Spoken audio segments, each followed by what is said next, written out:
Okay, so in light of the grooming gang issues coming back into the mainstream, we have got James O'Brien with a grooming gang victim on as a caller. So let's see what she says and let's see what his reaction is because this is a rare one for James O'Brien.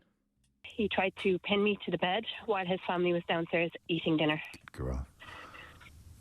I left and I'd had nightmares that night. The next day, my mum took me to the police station. When I told them my story, they started to ask about other incidences.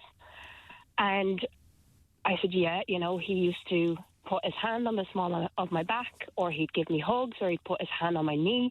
And I didn't realise that these were significant. So that was the first time I actually heard of the term grooming. Right. So in the course of me telling my story to the police, other members of the community, grown adults, went up to the police station saying that I was the daughter of a lone parent, that I was making things up, that I was attention seeking, and he was an upstanding member of the community, and she's trying to ruin his reputation. I'm sorry. For months, my mum had to endure people on the estate calling me attention seeking and a whore and this and that at 13 years old. Yeah.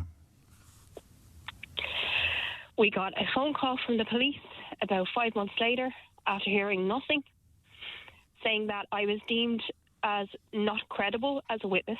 I'm sorry. Because as a child, I didn't think that it was necessary to document every time this man touched me.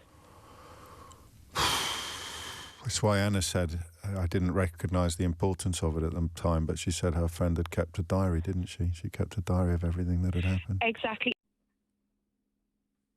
Okay, so there you've seen the, very chilling testimony there from the victim. Absolutely awful thing to go through.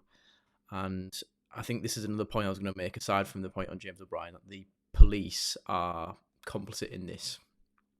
They are also, they've been covering things up clearly. I mean, for the police to call, to basically tell this girl that she's lying and that it's not credible is just, in my opinion, disgraceful. And we've seen there's many reports like this about, all over the country. I think one of the main ones that we have seen a lot more coverage on is the South Yorkshire Police one, where they, sort of try to make some sort of word salad to defend the indefensible, which in this case was covering things up.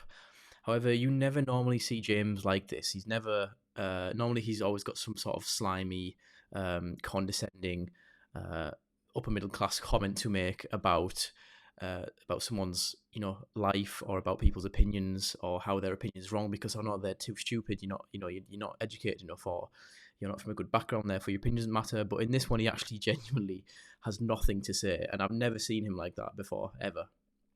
But the problem is nationwide that people will still defend this, and to point this out, point these grooming gangs out, or what a better word would be, rape gangs.